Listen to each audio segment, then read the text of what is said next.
ग्राम पंचायत मायापुर के PV 26 के रहने वाले विकलांग सुजीत पोद्दार जन्म से ही विकलांग है। इसको देखने वाला कोई नहीं, परिवार का साया इसके सर से चला गया है।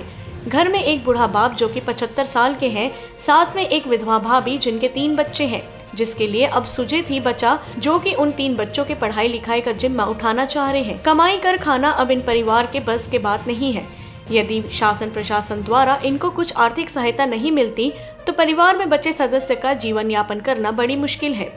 आज सुजीत ने मुख्यमंत्री आने का इंतजार 3 दिनों से कर रहे हैं। पखानजूर जन चौपाल के दौरान सीधे मुख्यमंत्री से मिलकर आर्थिक सहायता नहीं तो नौकरी पाने के लिए मुख्यमंत्री से सीधा बात करेंगे। सुजीत कक्षा 12वीं तक पढ़े लिखे हैं। आर्थिक स्थिति ठीक नहीं होने के कारण परिवार का भरण पोषण नहीं कर पा रहे हैं। वहीं खेती बाड़ी होने के बावजूद भी खेती कर कमाई नहीं कर सकता, क्योंकि विकलांग होने के कारण खेती बाड़ी नहीं कर सकता। 3 भतीजे छोटे छोटे हैं जिनका अभी स्कूल जाने का समय है। वहीं बूढ़ा बाप जो कुछ कर नहीं सकता। अब देखने वाली बात यह है कि कल के जन चौपाल में मुख्यमंत्री के सामने जब मांग रखेंगे तो मुख्यमंत्री इस विकलांग के लिए क्या सहायता करते हैं। पखानजूर से बिप्लब कुंडू की रिपोर्ट। क्या नाम है आपका? मेरा नाम सुजीत कुमार पोद्दार है। आप यहाँ क्यों आए हो? यहाँ मुख्यमंत्री जी के चौपाल में मिलने आए हैं। क्यों? क्योंकि मेरी आर्थिक स्थिति बहुत दरिद्र है। मेरे 2 भतीजे हैं जिनको पढ़ाना मेरे लिए भीख मांग कर पढ़ाना है। अभी कौन कौन है आपके घर में? मेरे घर में मेरे पिताजी है जिसके उम्र लगभग 75 साल का है, और एक भाभी है और 3 बच्चे हैं, और मैं।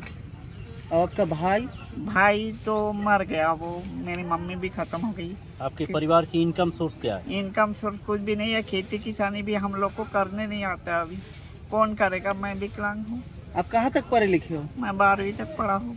मुख्यमंत्री जी से क्या कहना चाहते हो? मैं मुख्यमंत्री जी से एक रोजगार की तलाश में, जो मैं अपने बच्चों को पढ़ाई ठीक से कर सकूँ और खुद भी अपना जीवन निर्वाह कर सकूँ। राशन मिलता है आपको? राशन दुकान से? राशन दुकान से राशन तो मिलता है, पर 10 किलो वाला राशन मिलता है। तो गरीबी रेखा का कार्ड नहीं बनाया आपका? गरीबी रेखा के नीचे वाला कार्ड नहीं है, जिसके कारण हम लोग को कोई भी सुविधा नहीं मिलता है। आप कब से यहाँ पे हो? मैं 1 तारीख से यहाँ पर मुख्यमंत्री जी आएंगे तो उनके 31 तारीख को आया हूँ। तो खाना वाना कैसा कर रहे हो अभी? आश्रम से खा रहा हूँ। आश्रम से? आश्रम। तो रात भी यहीं गुजरते हो? रुकेंगे। कितने नंबर गांव के हैं आप? 26 नंबर गाँव।